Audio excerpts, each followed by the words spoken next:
welcome to this week's edition of Tech Interviews. It's the last show of 2020. And so for this one, I wanted to do something a little bit different. So normally we talk about enterprise technology, but 2020 has been, what's the best way of putting this? Quite the year, for all kinds of reasons. And I think it's easy for lots of us to look at the negative connotations of what 2020 has brought, because there has indeed been plenty of them.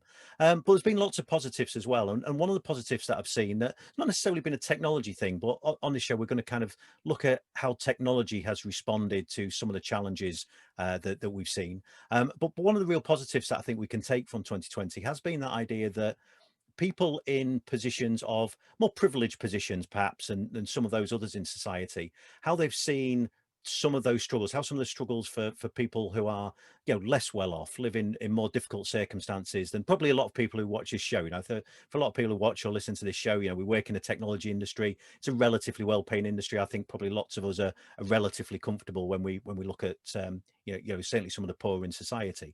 And that's been one of the things, and certainly in the UK here, that was highlighted really well by a campaign that Premier League footballer Marcus Rashford headed up, where he looked at some of the difficulties that the poorest children in society had, and launched a campaign. You could certainly say against the government, to ensure that the government helped to look after those children during school holidays, with what we have in the UK is this idea of free school meals for the most vulnerable children, but only in term time. So he launched a campaign during the summer holidays and again for the upcoming Christmas holidays to ensure that those kids were fed. And that's a really good example of somebody looking at society and just wondering how they could help, how they could do more through what has been a very difficult time for many. So without going too much into the rights and wrongs of how government and society work, I wanted to take a little look at something that a couple of my very good friends in the IT industry have looked at this year. Something just completely off their own bat, not part of their day-to-day jobs, but where they kind of took that concept of looking at where some people maybe weren't as fortunate as they were in terms of access to technology and easy access to technology, and looking at ways that maybe they'd be able to take some of the cheaper technology, it's more widely available, more affordable, and turn that into something worthwhile. So joining me for this last show of 2020 are familiar faces, I think, to the show for many of you. I'm joined by Jason Benedicic and Michael Cade. Hi guys, how are you doing? I'm good, Paul. Nice to be on the show again. Yeah, nice to have you. Michael, how are you? Yeah, all good. Nice. I'm going to try not to mention the company that I work for like every other time I'm on here, but I'm sure we can squeeze something in. I'm sure we can as well. We'll get you to introduce yourselves as you do. So obviously, with this being a Christmas show, everybody has got into the spirit. I have my massive Christmas tree behind me, and R2D2 in lights and antlers. But everybody's joined in with Christmas paraphernalia of some sort. So gents, would you like to share with the audience? Well, Jace, you go first, mate. My Look at that. Santa. Nice. You need Santa. you need to dye that beard as well, mate. I have been thinking about it. I went with because it always is the most wonderful time for a beer. And so so anybody who follows, anybody who listens or watches the show and follows Michael on Twitter, and I'm sure many of you do, you've also seen his advent calendar that he's had this year. So I won't spoil that surprise for people who don't know, but go and find him on Twitter. So well, look, guys, before we jump into kind of something that you two have both picked up on, as I say, kind of off your own bat as a bit of a project this year, just for people who don't know who you are, I might as well start with you, Michael. Where tell us a little bit about who you are, what you do, and where people can find you on social media. Yeah, cheers, Paul. So Michael Cade, I work for a company called Veeam Software, focusing on data management, and I sit in the office of the CTO, or at least in the product strategy group within Veeam. So it's about shouting about what we're doing, but a lot of my job is about the art of the possible. How do we make our software do different things, not just the normal day-to-day? And that's so I get to tinker a lot with technology. So that's the buzz. I love that. On Twitter at Michael Cade 1, and then also started off this YouTube stuff with all this lockdowns. Seems like a very easy way of consuming stuff. So I thought, oh, let's get on there and start throwing some demos on. And then vzilla.co.uk is where I still try and do some writing around that sort of stuff as well. And yeah, well, that YouTube thing apparently will catch on one day, so I've heard, Yeah, which is why people who definitely. are choosing to watch the show, of course, can see our pretty faces. And Jason, for people who don't know who you are, kind of same drill. Yeah, so Jason Benedicic, I am an independent consultant in the south of the UK. Been in this game with you guys for probably over a decade. God, what's going on? So I work in all things infrastructure, or I have done, and over the last few years, migrated my way over into hybrid and then cloud and automation. So a bit like Michael, I kind of work on the art of the possible. I help customers on their journey. How can we get from where we were to where we want to be? And how do we move our old processes or our our legacy processes along with that, and how do we adopt the right new processes? So I'm kind of working that sort of transformational space, but I'm a bit of a realist. Like you can't just take everything and stick it in the cloud. That's not the way this works. We have to do a lot of work with it. So yeah, a bit of a realist, but in the transformation space. So there you go. My 2020 has ended with shocking news. You can't just take everything and stick it in the cloud. That's 2021 is going to be a whole different year now. It Now we've is, just had that yeah, conversation. yeah. So Well, both of you touched on this idea of looking at the art of the possible with technology, and I think that kind of feeds in nicely to what I wanted to cover with you today. Was this kind of project that you picked up on kind of right at the start of kind of COVID, and as it was impacting people, and obviously one of the big impacts. So lots of us have been impacted in our job, and and obviously life has been impacted hugely in general. But of course, one of the areas that's been massively impacted is education. And how do we maintain a level of education for children, from the early years through to those doing, kind of their advanced. My son's just finished his degree, so right at that kind of the end of the scale as well. How do we make that accessible? And I think it's very easy for us as technologists, and for many in the technology industry, to assume that, well, technology is the answer. We're recording this today on Zoom. We've all used Teams. There's a whole bunch of ways of collaborating and communicating with each other that's available, but all that's available as long as you've got access to the things that make it available. So I don't know which one you want to kind of pick up on, giving a little bit of an insight on what you started looking at, and some of the reasons behind it. So whoever wants to go first. Yeah, I think like it makes sense as to like, so if we unfortunately rewind back to March 2020 and kind of relive this whole situation. But my child he's 6 years old, like second year at school, that sort of age group. But I think everyone was thrown home, right? Everyone, both work but also schools. So we had to deal with that. Now, some people are in fortunate positions where they're able to handle that and be able to deal with that. Some, obviously, key workers that we had, and people that work in hospitals, doctors, etc., they had the opportunity to still send their children to school and have a skeleton school type approach. But, and like for us, I'm not boasting or anything, but screens, compute, tech, everything. I've got so much stuff at home. So I think it's important for us, and a lot of your listeners, Paul, we take it for granted that we have all of this technology. And the one thing that struck me at this point was, in my son's school, there was one family that really resonated and made me go out and think about what we could do, or what the options were. And basically so everything went home. Everyone was then using their devices to access online learning, just a web page, and it might be YouTube content, it might be just a web page, or like just simple surfing the internet, if you will, if that's still even a thing. It makes me sound really old. But there was like, in particular, this one family, they were having to share the mother's phone between, and it's not just one child, this is 3 children to do their homework, and varying different ages as well. And that phone is, well, one, it's the only communication device within the whole house. And I thought, that can't be right. That can't be a good way to do it. And again, we go back to, we take it for granted that we've got these smart TVs, we've got our computers, we've got laptops, we've got tablets, but not everyone has. But we're asking all of these children to go home to their families, and now they have to consume this education in a different way to what they've ever done. So not only is it like turned everything on its head that way, like having mums and dads to now become the teacher, but also we have to fight and make sure that we've got access to devices.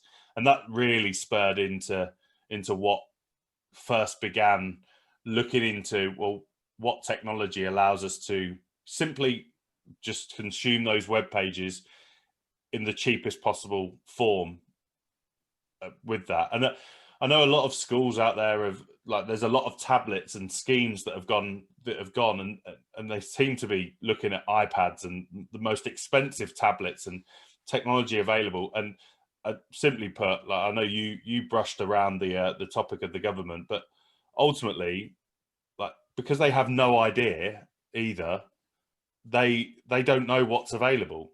And I use this quite a lot at work as well, but you don't know what you don't know. But it's so frustrating that, like, me and Jason can't be the only ones to come up with this stuff. Like, we're extremely smart people, but we're not that smart. But so I imagine there are other people, but this is the government, without going into a rabbit hole and bad mouthing them. But iPads are expensive, tablets are expensive for the most part.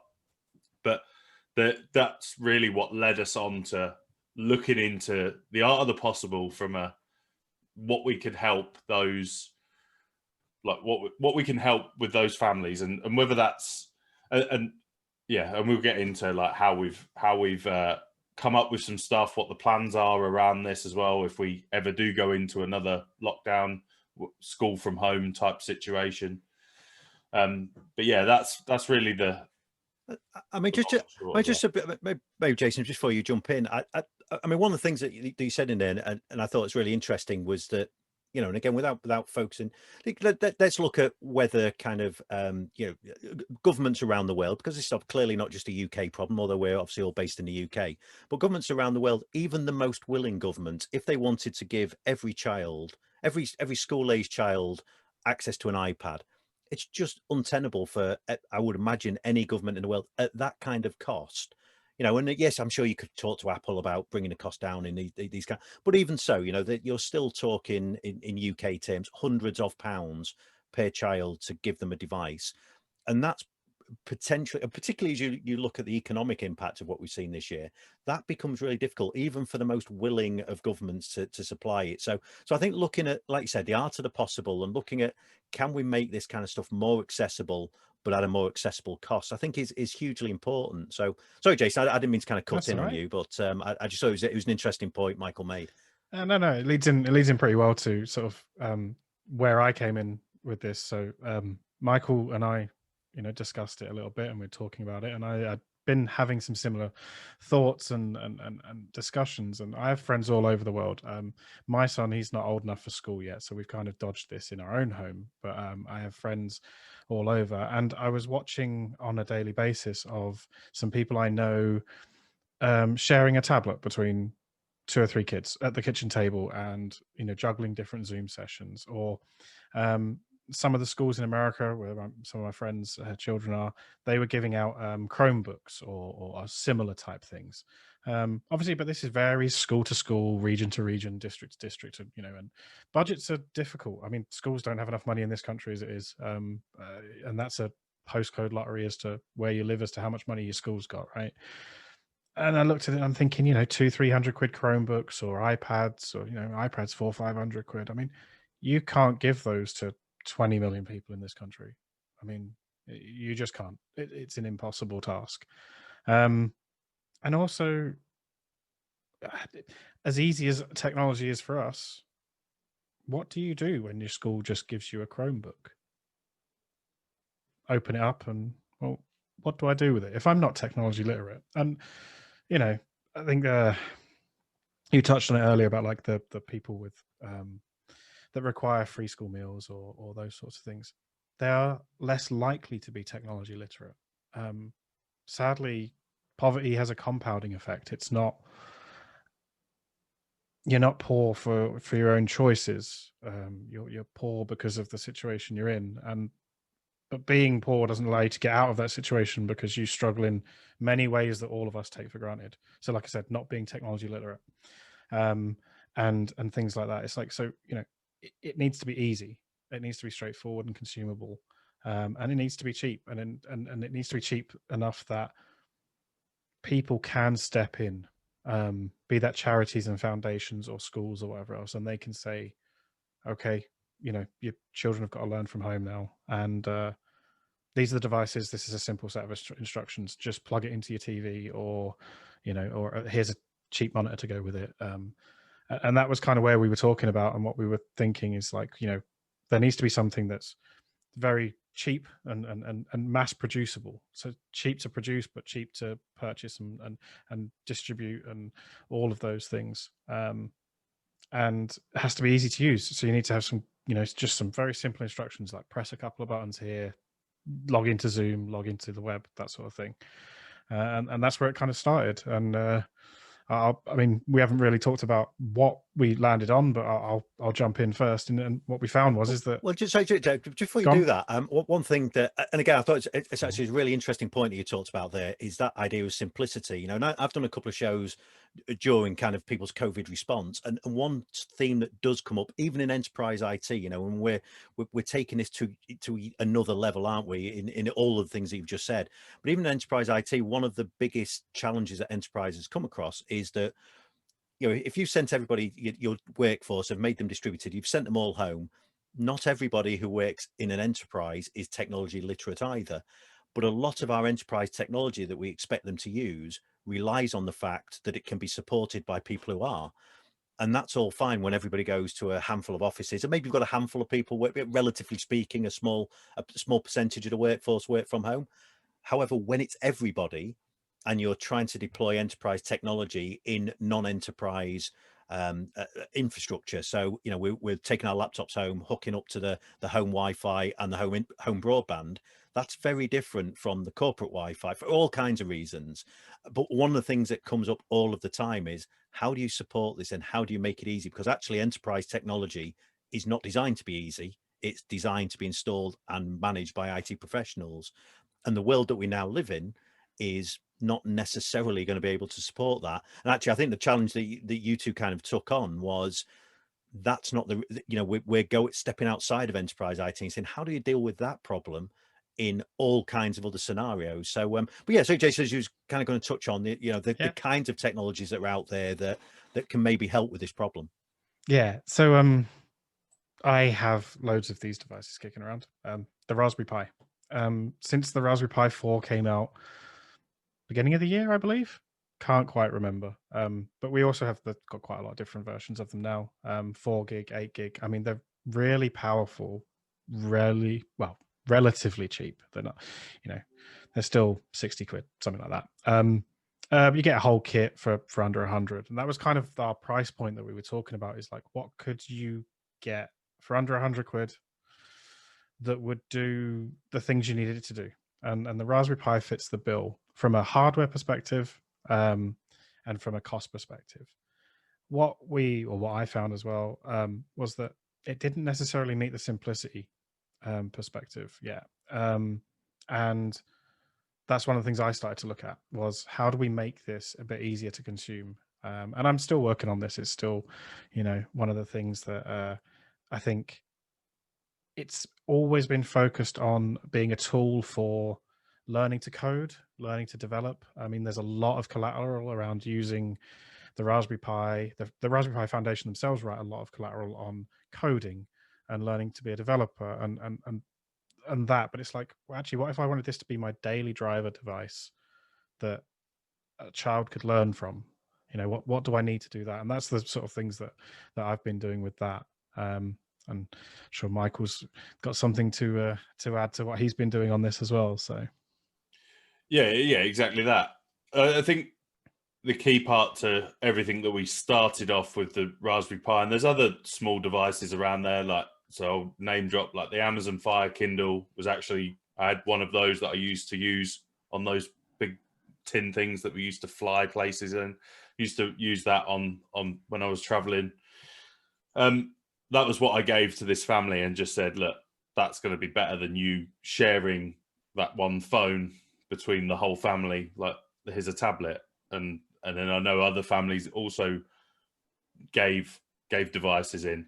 So I think that's when me and Jason started speaking about this Raspberry Pi option, because and it's amazing how intuitive children are to technology anyway, right? Like, we're from a generation where we learn Windows and that navigation back in the day, and like that was something that we learned. Whereas if you give a computer, you give just a desktop, and it doesn't have to be Windows, but they could generally probably find their way around that, whether that's because they have insight into that from school, whether they see mummy and daddy working on that at home and they see the navigation. Like, it's very intuitive. And even the Raspbian OS, or I think they've called it Raspberry Pi OS now, they've whatever it is, it's an ARM based processor with an ARM based OS, or an ARM64 OS on here. But it's very intuitive in that you have a start menu.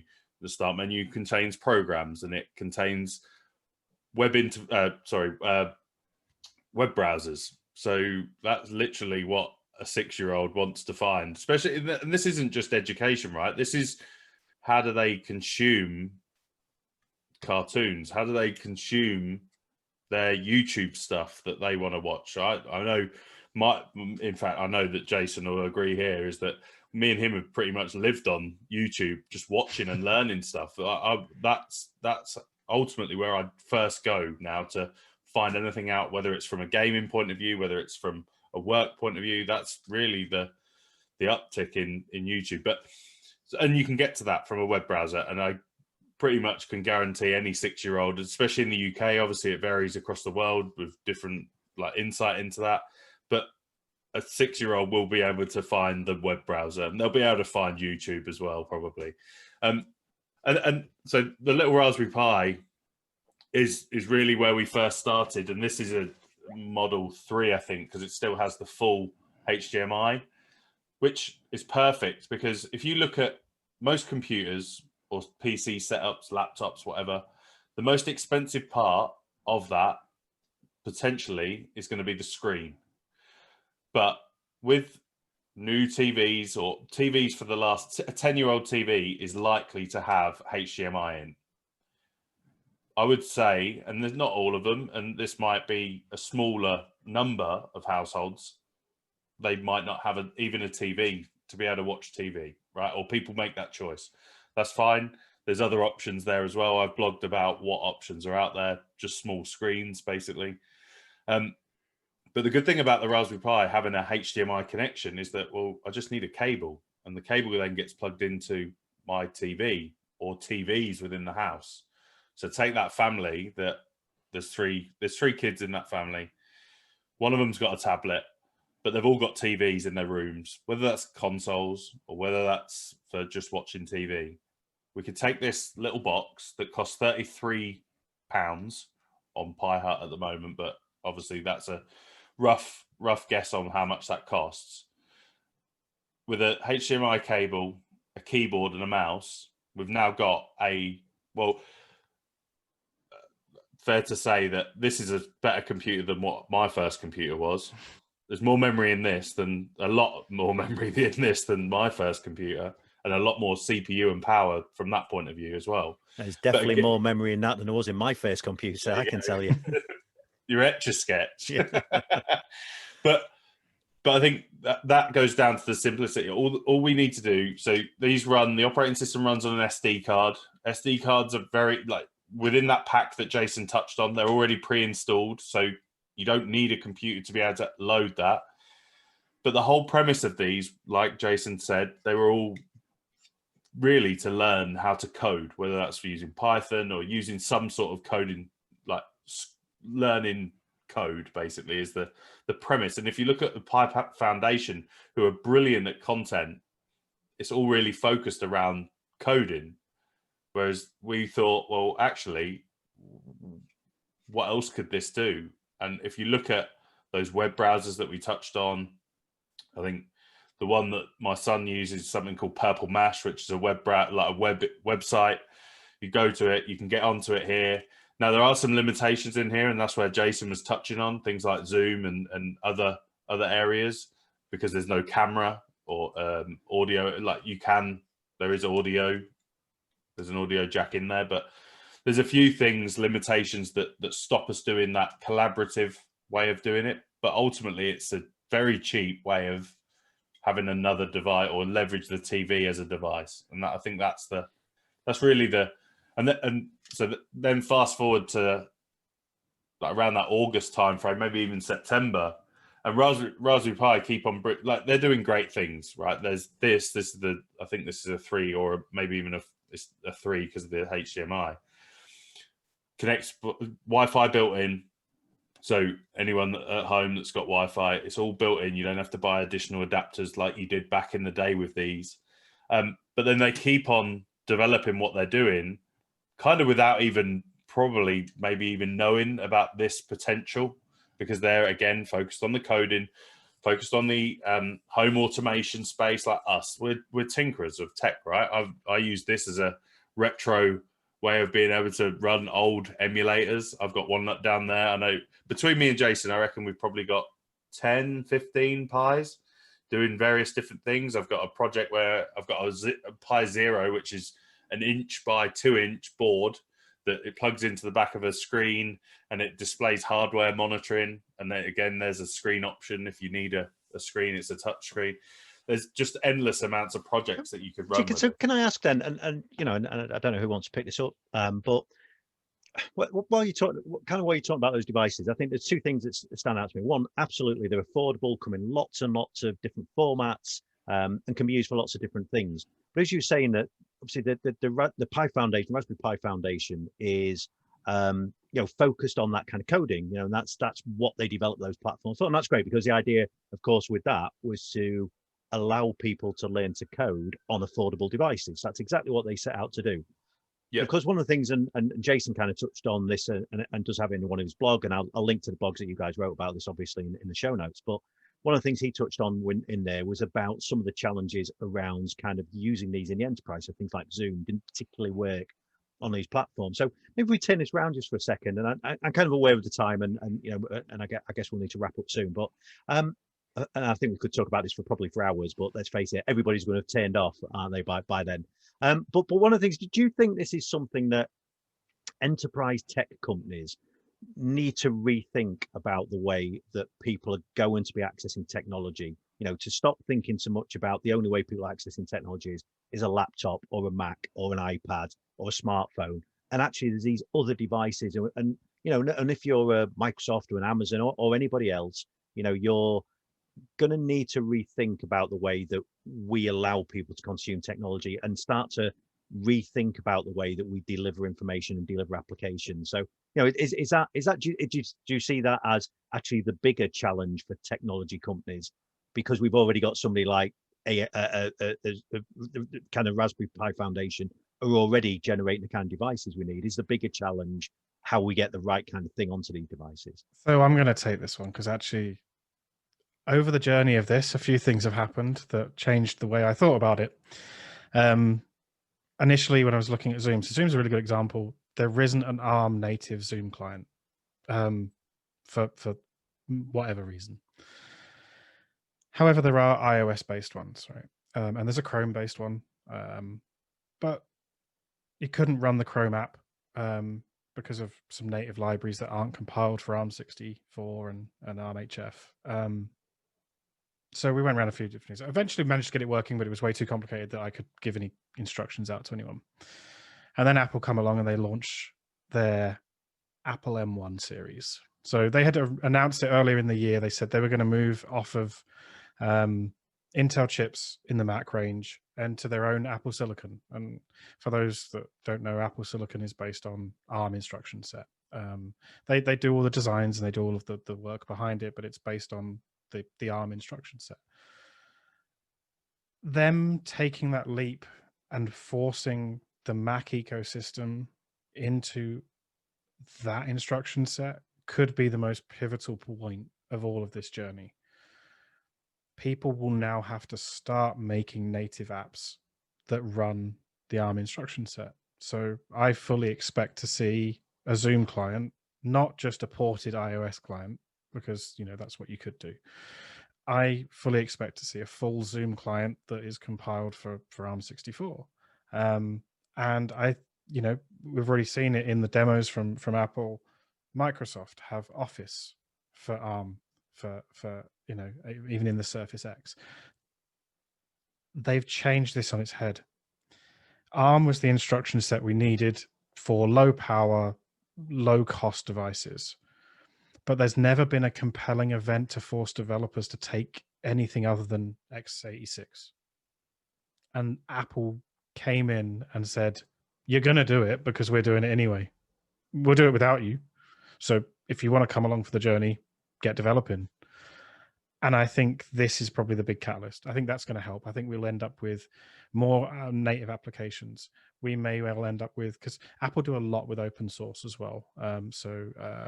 They open source a lot of the Mac OS components and other things like that. We're going to see a more broad adoption and app stores and a more consumable ecosystem. And that was exactly what we needed to support this kind of low cost project.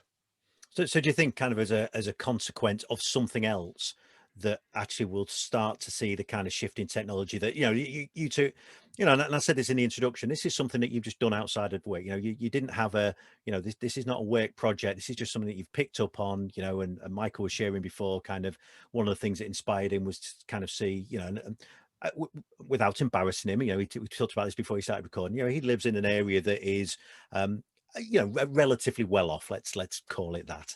And I think, to be fair, a lot of people who are probably listening to this show, watching the show, and a lot of people that we know in IT are probably fortunate enough to live in very similar positions, that their IT careers have been good to them, and so they live in these kind of relatively well off areas. But even in those areas, that's not to say that everybody, for all kinds of reasons, that everybody has easy access to technology and easy access, and even when they do, that the technology doesn't necessarily suit the requirement. And I thought it was interesting actually what you said, Jason, in there about that, kind of what this is, maybe what this is needed to have a rethink has been this compelling event to make us rethink. And 2020 has been as compelling an event as most of us is ever going to want to see again, I would imagine. But I think it's a really interesting shift for all kinds of reasons. So maybe just to wrap up here, and because genuinely I think we could talk about this for a long time, and I think there's maybe some calls to action that we could perhaps make that to encourage other people to maybe to kind of contact you guys and talk about maybe ideas that they've got in this, and perhaps we can build something that's quite interesting as technologists, that talks about how we put technology in the hands of the people who need it for all kinds of reasons. But so maybe if maybe and I'll start with you, Michael, perhaps have you got a thing that you would like to see from technology companies throughout 2021 and beyond that maybe helps to make technology increasingly affordable and accessible for people? Yeah, I think the biggest ask is we have to think about everyone, not just enterprise tech or just tech in general. I think it's very easy for us to stay in our Twitter bubble or our bubble of technology. We know what we've got access to. We know technology. We know how to do this. But actually, what about your neighbor? What about and this whole point about me being in IT, or the thing that I love the most about IT, is our IT community. Like, met both of you boys through the IT community. I've got a lot of friends in this world. I hope that I help quite a bit in the community from a blog point of view or YouTube videos, etc. And I think that'd be my second ask. Is it's not like it's great. Like, if you're watching this, brilliant. Let's not just take it away and say, oh, that was really good. That was good thinking about the Raspberry Pi. Oh, really good. Take it. Let your local schools know. Let your friends know. Friends that aren't in the IT community.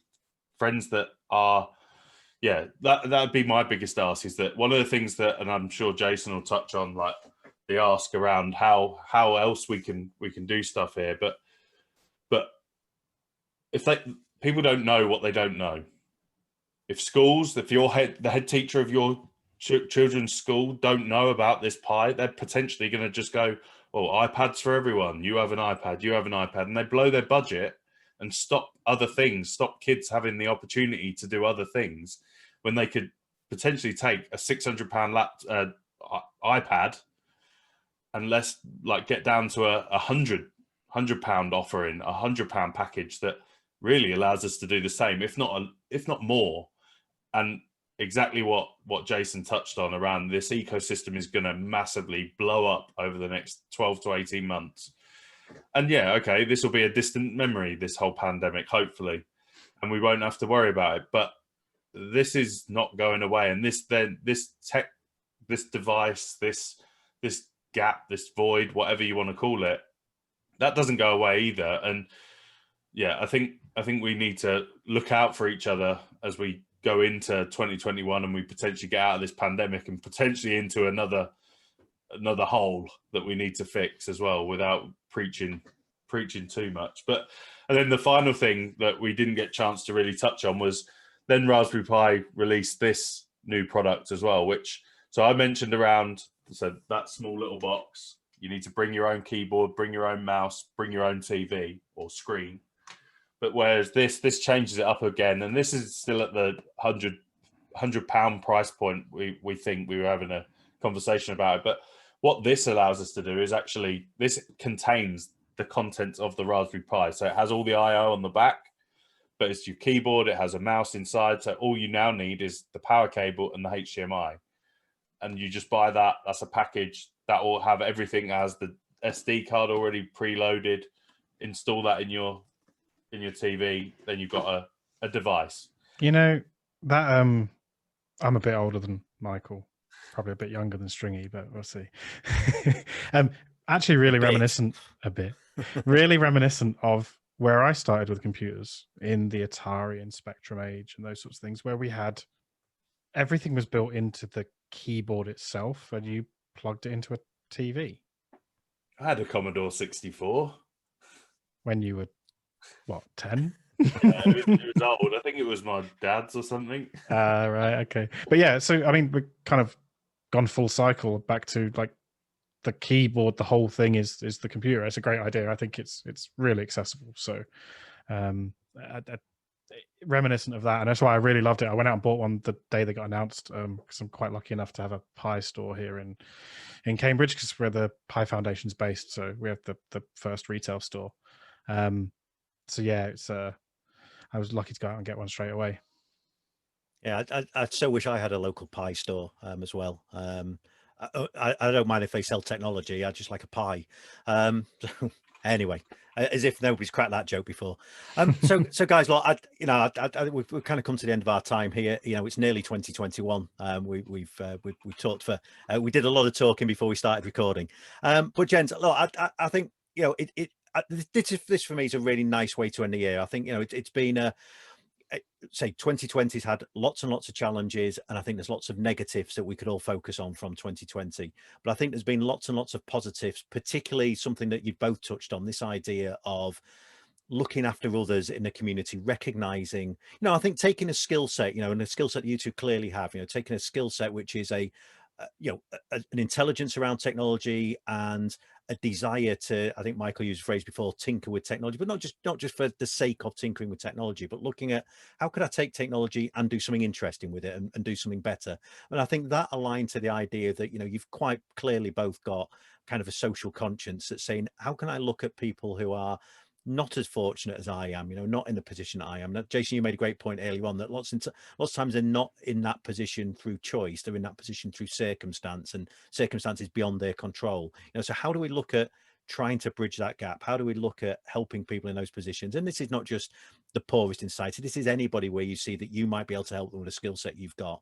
So I think it's a really inspirational, positive way to kind of end this year's episodes of Tech Interviews, and as we come to the end of 2020. So gents, I'd like to thank you, and I'm sure people watching and listening to the show would as well, for taking the time to at least, you know, taking the time to recognize a problem and look at a way of solving it. So look, if people want to get involved, want to find out more about kind of what you've done with this, and I know we talked about how to find you on social media before, as we wrap up, you know, what's a good way to kind of contact you, and if they want to kind of talk about this topic a little more and find out a little more about what you've done? I'll go. You can find me on Twitter at @Benedicic, and I blog over on the datacenterbrit.co.uk. On there, you've got links to the blogs that we've talked about, but also to my Twitter, my email, and a Discord server that we're in. And it's a nice way of communicating, so you can drop in there and find us both in there as well. So, yeah. So, and then me at Michael Cade1 on Twitter, but yeah, I'm pretty much everywhere. vzilla.co.uk, all the social medias.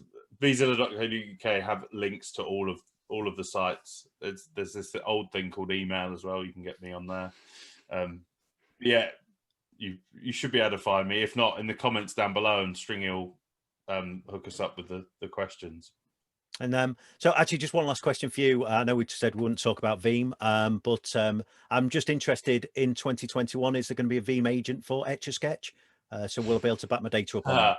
Well, you know that Veeam doesn't have a roadmap, or that we don't disclose the roadmap. Stringy, you know that, you know the rules. Should I hold my breath for it, or have I missed a boat? Anton Gostev hasn't said that we had categorically not going to, which generally means when he says that, it means that we probably will do it. But yeah, I haven't heard him say anything yet. So watch this space, I think. We'll look out for that. So, gents, look, I have a great Christmas holidays. You know, I hope 2020 ends on a very positive note for you both. And that we have a very different 2021, certainly a more positively different 2021 than 2020 that's just come into an end. So, but gents, thanks for being on the show. And say, appreciate the effort that you put into kind of doing this project alongside very busy jobs, and and let's hope that actually as a technology industry that we do heed the opportunity that this year's presented to us, and we get to do things differently, and for the good, and some of you touched on before, to think about more broadly the kind of people that we can impact with technology. So gents, thanks for being on the show, and I'm sure you'll both be on again next year, and look forward to seeing you both soon. Thanks. It's been great. Thank you. I hope you enjoyed that. For show notes, pop over to techstringy.com. We'll also find all of our previous Tech Interviews episodes. If you've got an idea for a show or would like to appear as a guest, then why not email me at podcast@techstringy.com. As that's the last show of 2020, if you want to make sure you grab all of the new shows in 2021, then why not subscribe? You can subscribe in all good homes of podcasts, including Apple Podcasts, SoundCloud, Stitcher and Spotify. And of course, you can subscribe right here on YouTube. And as this is the last show of 2020, I'd just like to take a moment to thank all of you who've supported the show throughout the year. And that includes, of course, all of the guests, as well as the most important people, all of you who take the time to listen or watch the show, because without you, there'd be no Tech Interviews. So until next time, I hope you all have a fantastic holiday season. And of course, that 2021 is somewhat of an improvement on 2020 for most of us. So until next year, thanks for watching.